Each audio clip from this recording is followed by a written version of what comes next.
বৈশাখ সহ নানান মেলাকে কেন্দ্র করে জমজমাট হয়ে উঠেছে ঝালকাঠির শীতল পাটি শিল্প। ক্রেতার চাহিদা মেটাতে দিন রাত কাজ করছেন পাটিকররা। নারী পুরুষ এমনকি শিশুর হাতেও শিল্পের জাদুতে তৈরি হচ্ছে বাহারি সব পাটি, যদিও ন্যায্য দাম না পাওয়ার আক্ষেপ কারিগরদের।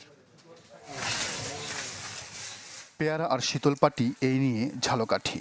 এটি জেলার ব্র্যান্ডিং স্লোগান হলেও বছরের বেশিরভাগ সময়ই অনেকটা ঝিমিয়ে থাকে শীতল পাটি শিল্প, কেননা চাহিদা নেই আগের মতো।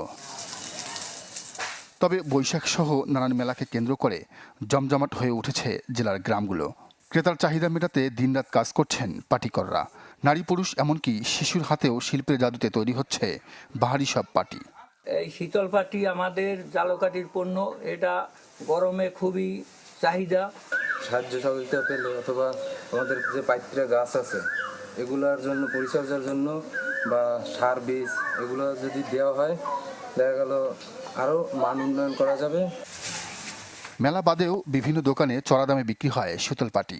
এক একটির দাম পড়ে 1500 থেকে 3000 টাকা। দেশের গণ্ডি পেরিয়ে বিদেশেও যায় এসব পণ্য, যদিও ন্যায্য দাম না পাওয়ার কথা জানালেন কারিগররা। এখন তৈরি করলে তো আমরা এই পয়সাটা পাই না। কাজ করলে আমাদের এ দিয়ে চলতে হয়, কিন্তু আমাদের এ দিয়ে পোষাচ্ছে না। তৈরি যে করে এরা এই মজুরিরে পাইতেছে না। ভালো শীতল পাটি তৈরির জন্য প্রয়োজন ভালো মানের পাইত্রা গাছ, যার চাষাবাদে চাষিদের বিভিন্ন প্রশিক্ষণ দেয়া হচ্ছে বলে জানালেন কৃষি সম্প্রসারণ অধিদপ্তরের এই কর্মকর্তা।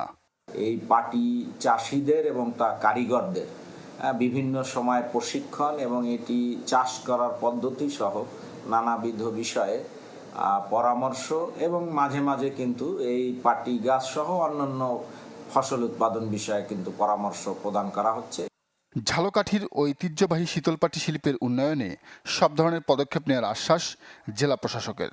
শীতল পাটি এবং শীতল পাটি দ্বারা উৎপাদিত বিভিন্ন পণ্য বাজারজাতকরণে এবং কুটির শিল্প মেলা দ্বারা এর প্রচারে আমরা ইতিমধ্যে বিভিন্ন উদ্যোগ গ্রহণ করেছি। এছাড়া শীতল পাটির কারিগরদের উন্নয়নে অনেক পদক্ষেপ গ্রহণ করা হয়েছে।